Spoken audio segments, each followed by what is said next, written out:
Right guys, so today I want us to look at projectile motion. Firstly, we are going to define what a projectile is.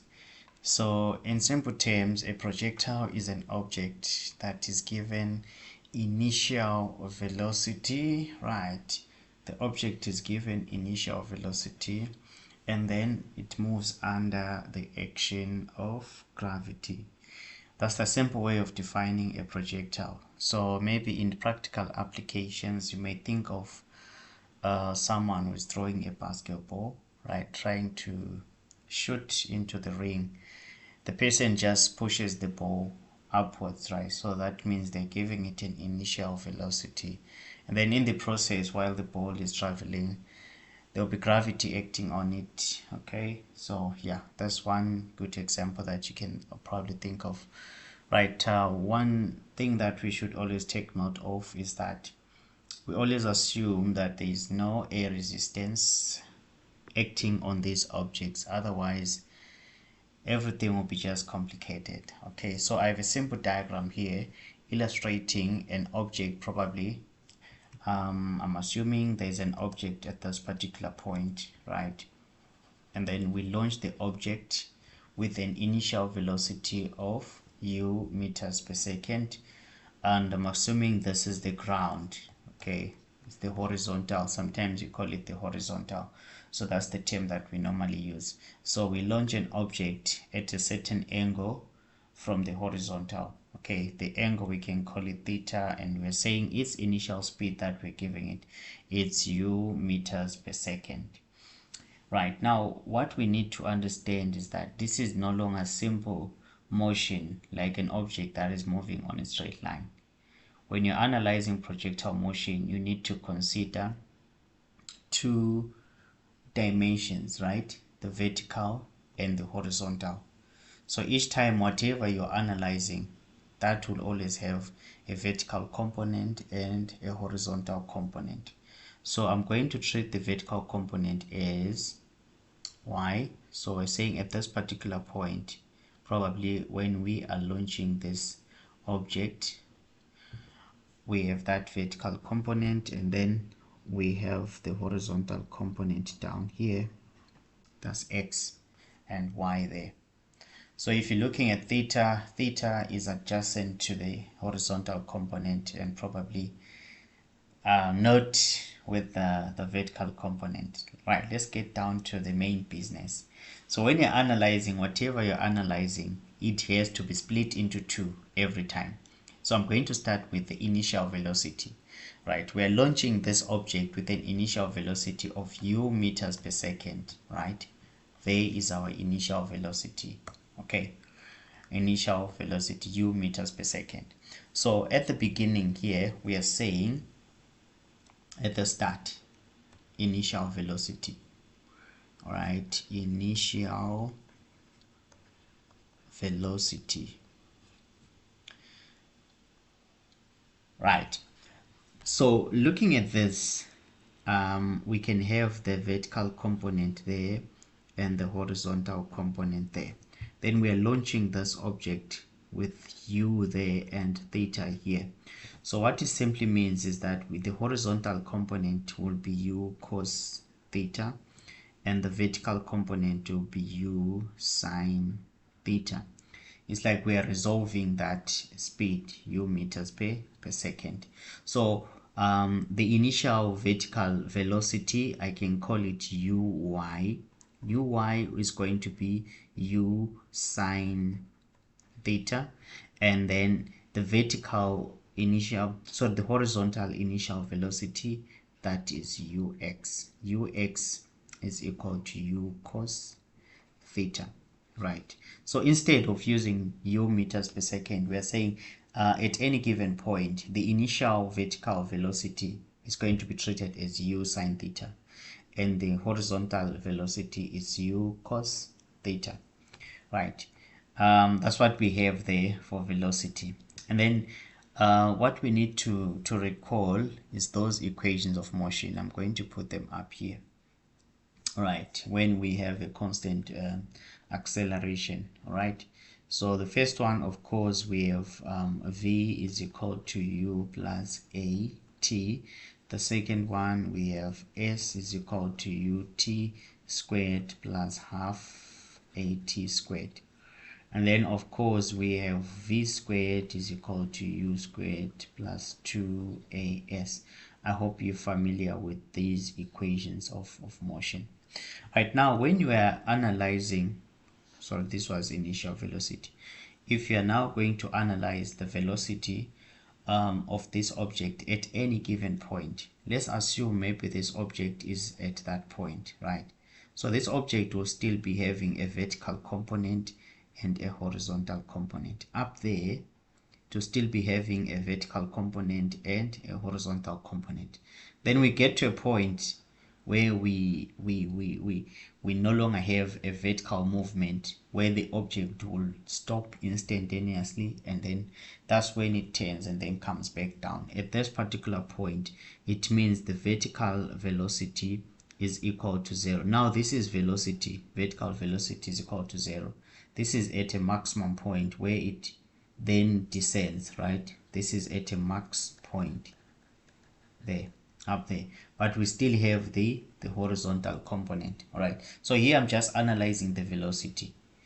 All right, so at this point we have vx, at this point we have vy, we still have vy there and vx here, vx there, and at this particular point the object is now pointing downwards. What it means is that we have vy pointing down and vx is still in that direction, and then at this point we have vx there and vy pointing down, right? So this is basically what we have when we are analyzing a projectile, the motion of a projectile. Now let's get back to the velocity equations now. So what it means is that we are going to be using this equation, right? This one, the equation v is equal to u plus at. But what we need to take note of now, we're saying, right, at any given point, right, at any given point along the motion, the velocity of the object will be given by, right, so what it means is that we're saying vx is equal to, right, we're using that equation u plus at. So if you use u plus at, it means that in place of u we have to put ux, and then in place of this guy we're going to put g, right? Then t comes back as it is. So now when you look very closely, you realize that horizontally we don't have gravity. So what it means is that this component actually is equal to 0. Then at the end of the day, it means at any given point vx is going to be equal to ux. That means we have u cos theta. So what does this tell us? It means that the horizontal velocity of the object from the word go does not change. It always is going to remain the same every time. What is going to change is the vertical velocity. It depends on the at a particular point, and also how much time the object has been in motion. So we have vy being equal to, right, uy plus so now it depends on what we're going to, the sign that we're going to use. Since this object was launched from the ground and is moving upwards, it means we're going to use a negative sign here for gt, right? And then that means we have u sine theta minus gt, right? This is vy. So these are the equations of velocity. There are actually there are 4 of them if you check very well, but you need to understand these 2 are for initial velocities, okay? And then this one and this one, they give us the velocity at any given point for that object, but then the horizontal component and the vertical component. Now the overall velocity, or let's say the resultant velocity at any point. If I go back to the graph, you realize that these two will always be perpendicular, the Vx and the Vy. So at the end of the day, for instance, if I'm at any given point, maybe along this path, at this particular point here, if I'm at this point, right? So what it means is that I have the Vy is pointing down and the Vx is going this way. So the resultant velocity V will be in between there. So in a way, we are going to use Pythagoras theorem and try to come up with the resultant there. They are perpendicular. So using Pythagoras theorem, it means that V at any given point will be equal to the square root of Vx squared plus Vy squared. So make sure that you pay attention to what the question wants. Does the question want you to find the initial velocity, the velocity at any given point, the resultant velocity at any given point, or is specifically for the components, right? So how many equations do we have? There are two equations here, but I can call them one.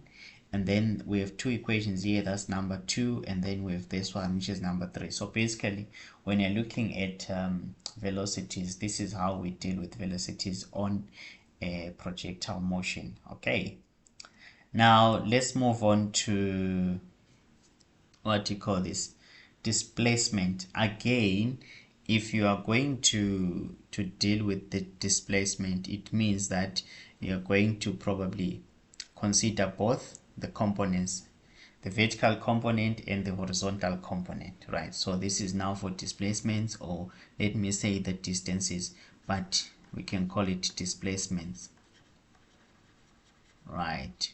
So our key equation that we are using is S is equal to ut plus half at squared. This is the equation that we are using probably, and then we just going to be shifting the u and the a there. So for the vertical movement, this is sy. So sy will be equal to uyt, right? Since we launched our object from the horizontal, so it means we're going to use minus sign there for g. So this is half gt squared. Then we can replace the uy. We use u sine theta times time minus half gt squared, and then this will give us ut sine theta minus half gt squared. And then for the horizontal displacement, this is sx. Sx is equal to, right, ut minus, or we can have a plus the half gt squared. So since we don't have gravity horizontal, so this component goes to 0. So that means we are using ux times time, which is equivalent to u cos theta times time, and this will give us ut cos theta. So this is the displacement, horizontal displacement, and this is the vertical displacement at any given point. So if you're given time, you can use these two equations to determine how far the object has moved from where it was. All right. So this is for displacements. All right. And then, yeah, there's so much that we can talk about, but then for now, I think we can try and stop here. But then there are some equations that we can probably use, okay, especially when we are not given time. That is if the object is launched from the horizontal. Please, these equations that I'm going to bring about here, they only work when an object has been launched from the horizontal. They're exceptional, okay? These are exceptional equations. All right, let's see. First of all, we can talk about the equation of trajectory. Okay, it's quite interesting. So I'm going to focus on this equation, these two equations first, right?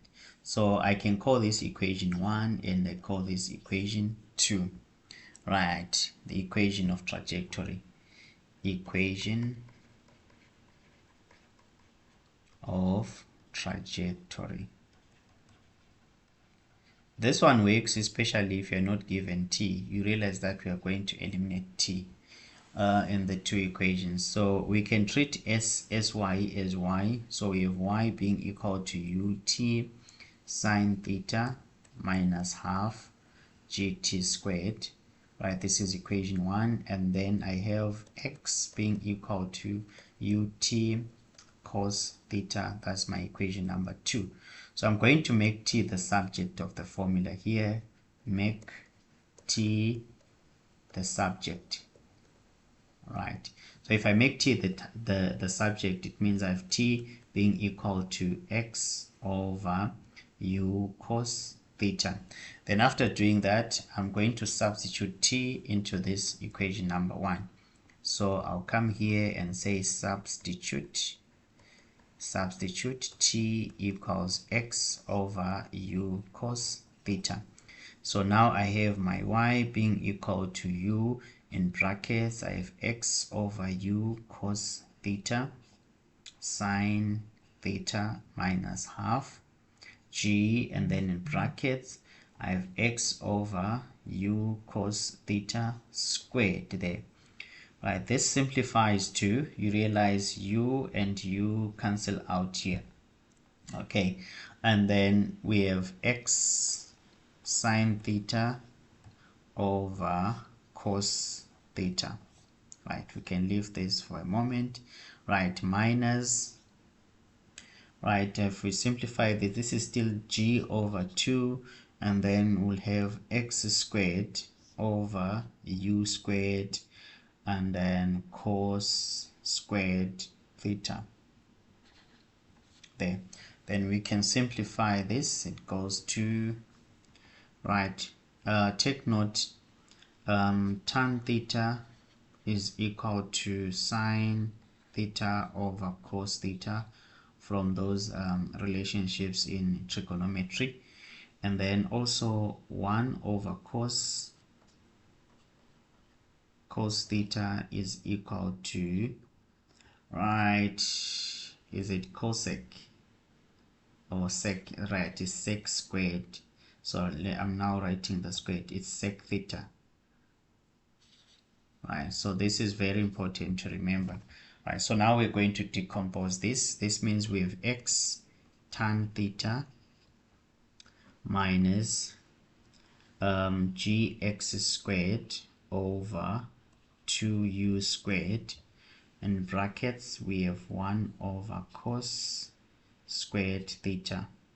Right, this is the same as x tan theta minus gx squared over 2u squared, and then 1 over cos squared. Like 1 over cos, if you square that, is the same as sec squared theta.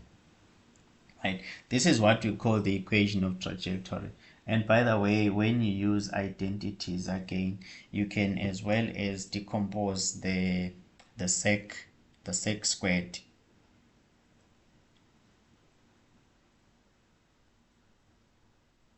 And express it in terms of tan.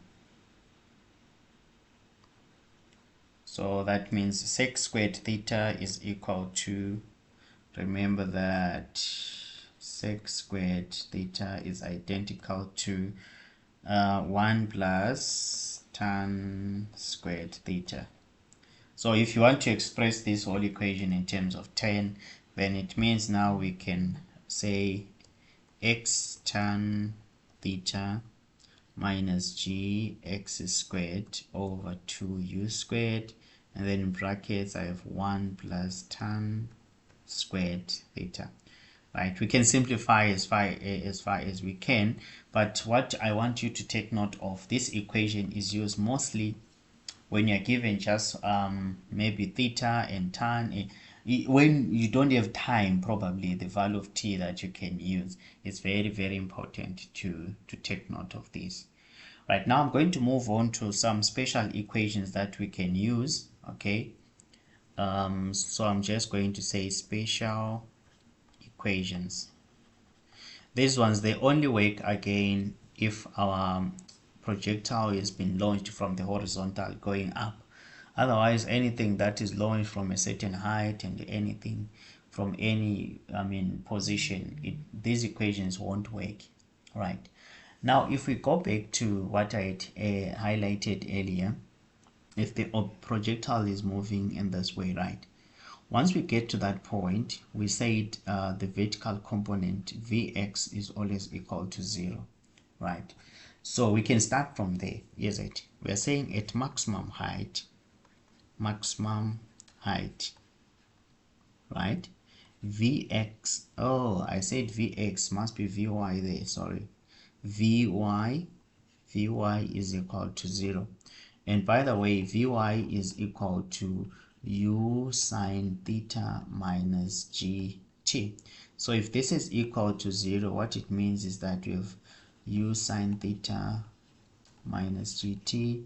Right, if we try to make t the subject of the formula here, we'll have u sine theta over g. So the time that we just found here, it's time to reach maximum height. Time to reach maximum height. We can call this t half. Okay, so what it means is that the total time of flight,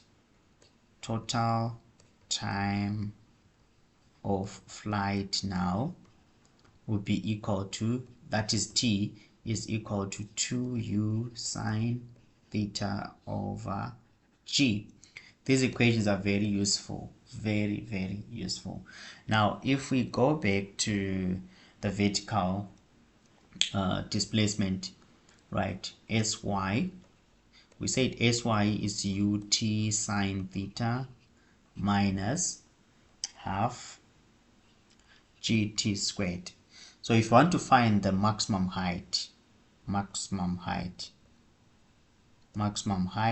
we can call it h. Right, h is equal to u. The time it takes is t half now, so we are going to substitute u sine theta over g here, right, multiplied by sine theta minus half g, and then again we have u sine theta over g. There, let's simplify this and see how it goes. Right, so you realize here we have u squared sine squared theta over g minus g over 2, right, there's a square there, sorry about that, and then that means we have u squared sine squared theta here over g squared. Now simplifying this gives us u squared sine squared theta over g minus now you realize that we have a g there, it goes and then cancels that one again up there. So this is now minus u squared sine squared theta over 2g. Now you realize that this term here is actually half of this one. It's half of this one. Okay, so this is a 1 whole minus half, so it's gonna give us the half of that 1 whole. So the simplified version of this equation will be equal to u squared sine squared theta over 2g. Right, this gives us the equation to find the maximum height at any given point. Okay, sorry, the maximum height, that is if you don't have t. Mind you, this only works when an object has been launched from the horizontal. You cannot use this equation to find the maximum height when the object has not been launched from the horizontal. Okay, so it will only give us this height. All right, this one, this is the height that we're talking about. Okay, that's the height. Now let's look at the horizontal displacement.